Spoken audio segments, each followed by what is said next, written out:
Hi guys, welcome back to another sewing episode. My name is Ajulam. Thank you for joining me.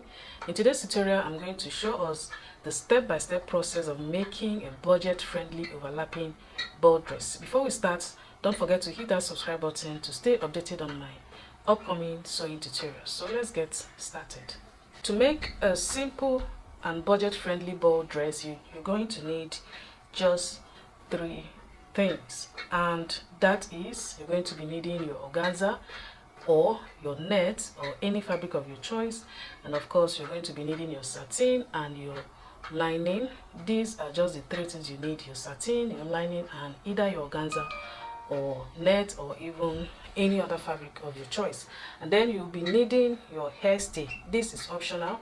If you're working with a satin, you will need your hairstay to make the bodice part a little firm, but like I said, it's optional. And also you will need a crinoline on the hem part of the dress or a fishing line. This is also optional. If you want, you can just skip this part and just fold the hem part of your dress. So these are the things needed to make this dress. And of course you also need your zipper or a hard net if you want to add more fluffiness to the dress. So we're going to start with the pattern, which is the most important part of any dress making. So I'm going to grab my bodice pattern. In case you don't know how to draft a basic bodice pattern, I already have a video on that. You can check that out to see how to draft a fitted bodice pattern. Now this is the bodice pattern, and this is going to be for a 3-year-old. So this is my pattern. I don't want to spoil it, so I decided to cut it out on another one so I can preserve the original one. So for the front side, you are going to be cutting out 2 pieces of that, and make sure that your paper should be unfold. So this is the first one, it should be like this, and this is the second one. All right, so you need 2 of these. Then I'm going to keep this aside, and of course this is the back pattern. This is the original one, and this is the one that I'll be working with. So I'll be working with just these 3 here, the front and the back. So I'm going to take one of the front. We are going to start with the front side, so I'll keep this back one aside. We'll come back to it later. So we'll start with this first one. All right, so we're going to be creating the overlapping effect, but before creating that, I'm going to mark out the chest pan measurement. Now this is my center line. I'm going to make it visible. This is the center front line.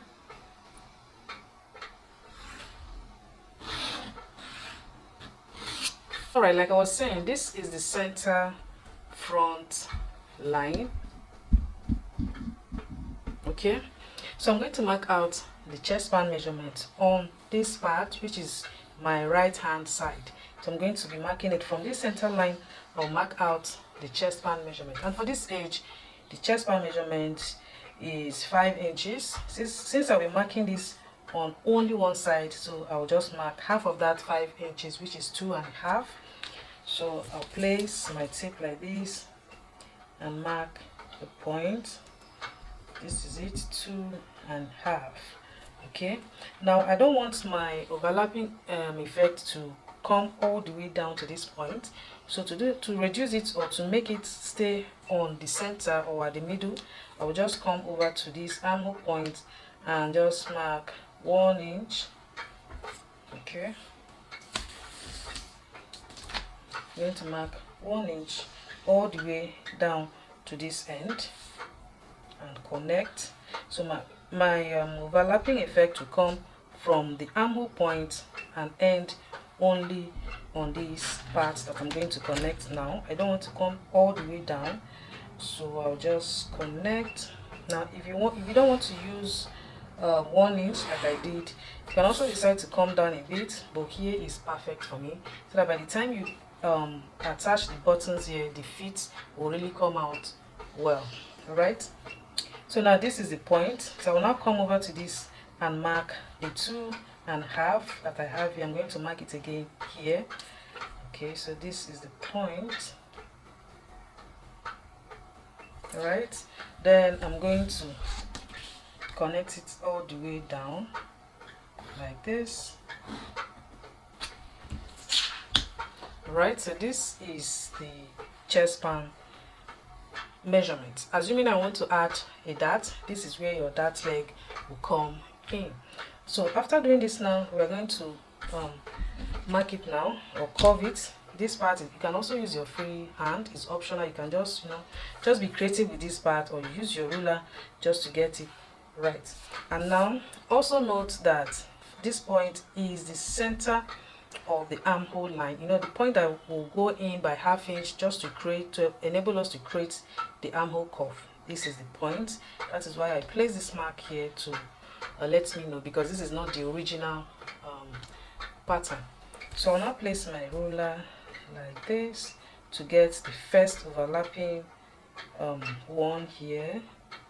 Okay, like I said, you can easily use your free hand to do this part. So I'll just curve. Now if you don't want this part to be pointy, you can just use your ruler or also your free hand just to blend it in on this part, but I'm okay with what I have here. So after doing this, I will just come over to this neck width here, and then place my ruler straight and take it all the way down to this line. Okay, at the end of the day, this part is going to be off, so just place your ruler and make sure that it's straight. Okay, so I'm just trying to make sure that it's straight, and then you connect. Okay, now this is the shape that we have. All these parts will be off. Now we have one part of the overlapping one ready. This is what we'll be using. So I'm going to label this one and this side too. Now this is how I'm going to cut. Now for this pattern, I've already added my neckline, shoulder, and the waist sewing allowance. In another video, I'm going to show us how to do that, how you can draft a perfect bodice pattern. There are so many ways of drafting a bodice pattern. I'm going to show you another method of doing that, but that is going to be in another video. So this is how I'll cut now. But always remember, when you want to cut on your fabric, remember to add sewing allowance on all these parts that we're cutting. All the other areas, my sewing allowance is already added. Okay, so on this, when I'm cutting this on my fabric, I'm going to add all my sewing allowance all around and end it here for this part. And then I'm going to repeat the same also on this one. On this other one, I'm going to be adding my sewing allowance only on this side. This is the armhole area. My armhole sewing allowance is already added, so I'll be adding only on this part that is close to the neckline. So when you want to make this dress, make sure that you take all the time you need so that you will get it very okay. Now this is the first one, so I'm going to take the second one now to create the other shape that is going to come over to overlap this side. So this is my center line. I'm going to notch it. Remember to notch that. Even when you cut on your fabric, make sure to notch the center line. So I'll keep this aside, and then I'm going to open up this.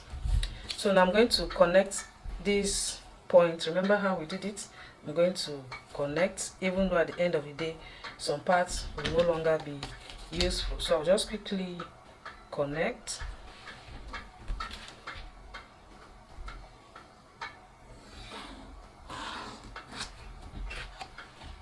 Alright, this is the line after connecting for this other side.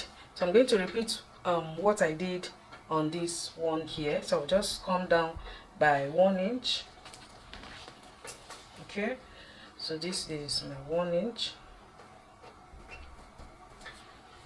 This is also 1 inch. I'll just connect it straight. Now remember that the first one, I used the right hand side. I started with my right hand side when I marked the chest span measurement. So this one now I'm going to be marking it on the left hand side. Let me make the center line visible like I did on the other one. Okay, so this is the 1 inch here.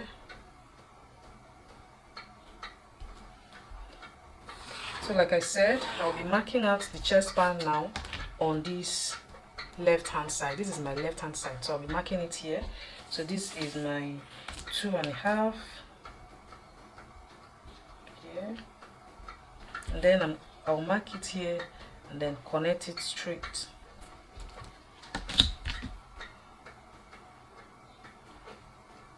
Okay, now the next overlapping will be coming from this end. You know, the first one I marked from this side, but now this one is going to come from this other side. Now to do this side, you can decide, like I said, to just use your free hand and give it the shape that you want. Now for this one, I'm going to be giving it another shape. You know, the first one I placed my ruler like this, but for this one I'm going to be putting it this other way, you know, just to give it another look or another shape on this end. So you can just decide to be creative. Let me just make it a little straight just here. I'm just trying to be creative, so you can also do the same, and then I'll now let the curve to come in from that point. Okay, so this is how I want mine to be. Now this is the shape that I have. Then I'll come over. Remember what we did on this part. I'll also straighten up that part. Okay, just make sure that your ruler is straight, and then you connect to meet up to the new line, which is this, the new curve now. So this is it, and end it here. All right, so this, I'm going to level this 3 and this is 4. So I'm going to cut now for you to see the shape that we have, and we're almost done with the front side. Like I said earlier, the pattern is the most important part of any dress that you're making, so make sure to get your pattern right. So just cut. This is what I have.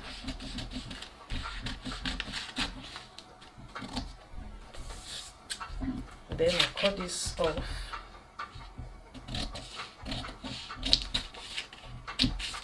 Okay, and this is what the pattern looks like. Now on this part we're going to be adding the ruffles. It's the ruffles that will now cover up all the opening on that chest area. This is the center front. I just want to notch it so we can place it well with this other one. Now this is the front. The other side, you can see that I'm making sure that the center front matches with the other one. So this is what I have for the front. This is how it's going to be after sewing. Now you can see that the chest area is open, but never mind, by the time we add the ruffles on this side, it will close up. You can also turn it the other side, you know, it's up to you. Like I said, you can be very creative. You can just turn it this other way. Okay, whichever way you prefer to place your to overlap it, you can go ahead and do that. So this front is ready, and this part is where I'll be using the button to secure very well. Now we're going to track the back one. I'm going to keep this and take the back one. Is actually very easy because it's at the back and you don't need to worry about too much chest opening for the back, so that's why it's very easy. So this is the back one. Now this is my zipper area, so you can just decide to give it a V, or a V is preferably because we'll also add the ruffles on this back side. So make sure to use a V back neckline so that it's not going to be too open. You know, this is for a child. So I'll just get the midpoint. I forgot to notch or mark the points on the back, so I'll just simply get it. This is this back armhole center point. So on that point now, I'll just take it all the way down to this armhole line here. So I'll just mark. For the back, you don't need to cut out two pieces of your pattern. One is okay because you need to attach your zipper. Okay, so this is it. After doing that, now I'll also straighten up, you know, these parts. At the end of the day, this other side is going to go off, so I need to straighten this all the way down to the zipper area. Okay, don't forget that. Then I'll place my ruler this way. Now this is the back point.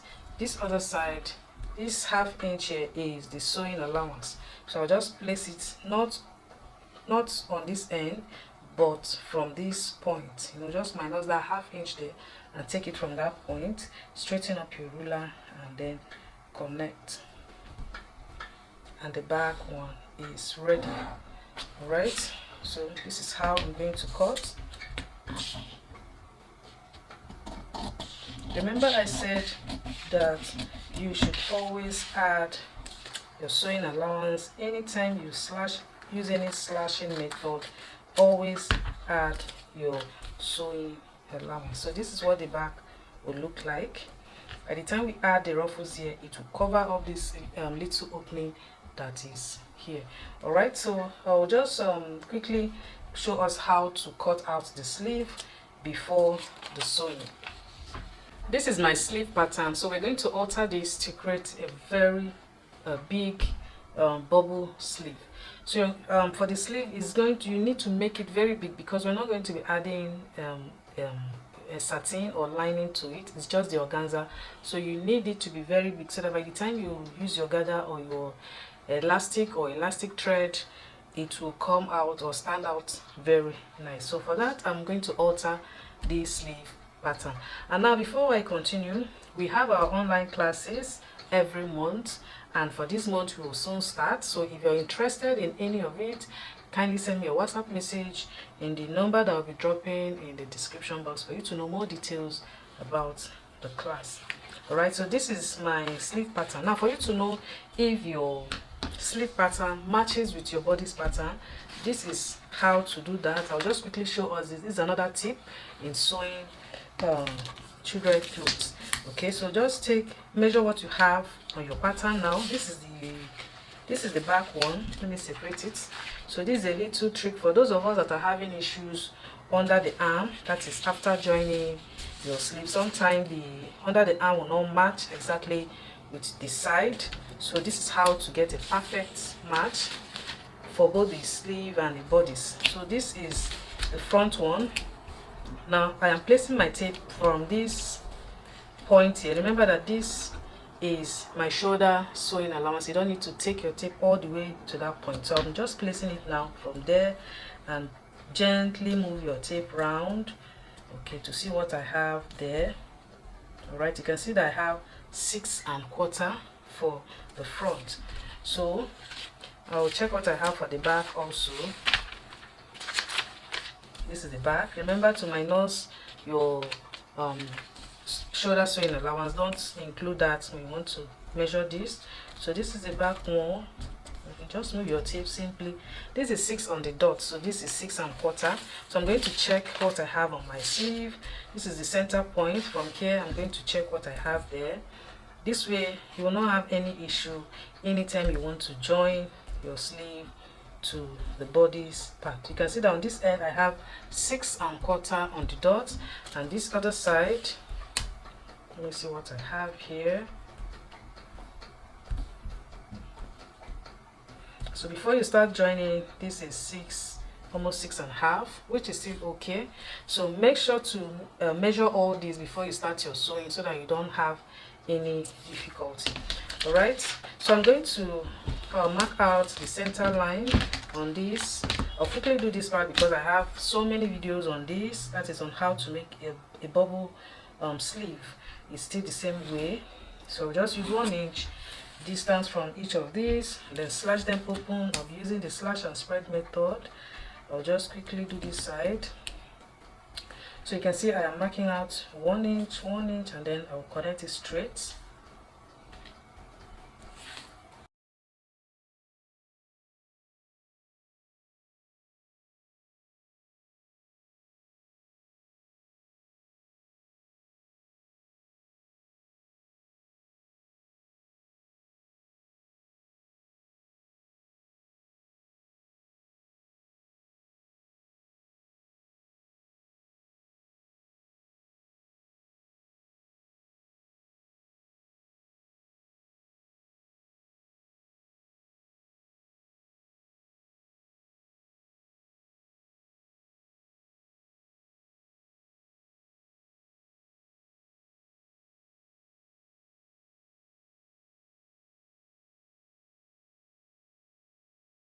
Here it is after using the slash and spread method. All you need to do is just to spread this and then you trace it out. Now you can see that I have a very big sleeve here. You want to make this, please do not manage any material. Make sure that you have enough for you to get it the way it should be. So now this is what I'll be cutting out as the sleeve. Remember I said this should be the organza. No lining should be on this one. All you need to do is to use your 3 thread to close this edge, that is the hem of the sleeve, to close it neatly. Then I'll come up like 1 inch and then use either my elastic thread or my normal elastic to stitch it like 1 inch up, not exactly on this edge, and then you're going to use the gather stitch to run this all the way down. So I'm going to be showing us the sewing part in another video. This one is already too long, so make sure to watch out for the next video that is coming up. It's going to be the sewing part of this. So that is it for today. Please subscribe if you have not, and I'll see you all in the next one.